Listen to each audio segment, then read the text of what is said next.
Sosial şəbəkələr dilimizi düzəldə bilər, yoxsa ancaq pozmaq üçün var? Sosial medianın dilə və yaxud ümumiyyətlə hansısa bir məsələyə müsbət təsir eləyəcəyini reklam xaricində, yəni tanınmaq, məşhur bir simaya çevrilmək xaricində hansısa bir məsələdə çox da faydalı ola biləcəyini düşünmürəm. Dildarlar platformasının nümayəndələrinin heç birinin belə bir iddiası yoxdur və biz demirik ki, biz mükəmməl bilirik. Biz bu gün də öyrənirik. Məqsədimiz bir yerdə öyrənməkdir, öyrəndikcə də öyrətməkdir.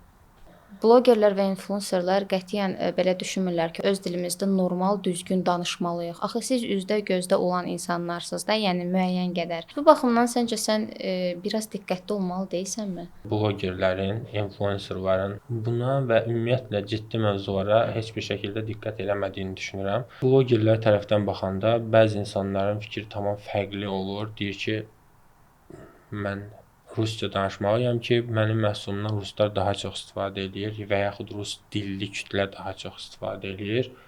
Amma mən Azərbaycandayam. Azərbaycanın çörəyini yeyirəm, amma mənim üçün fərqi yoxdur da, mənim dilim heç bir əhəmiyyət kəsb eləmir. Nə qədər ki, belə bir qanun hər nə qədər müzakirə olunur və ya olunmursa, qəbul olunmayıbsa, biz öz dilimizdə danışmalıyıq. Və bunun heç bir digər açıqlaması məncə ola bilməz. Biz qardaşıq, biz o dili başa düşürük, hamımız o dili bilirik. Bizim dilimiz var və dilimizin qanunlar toplusu var. Bizim dilimiz Türkiyə dövlətinin dili deyil.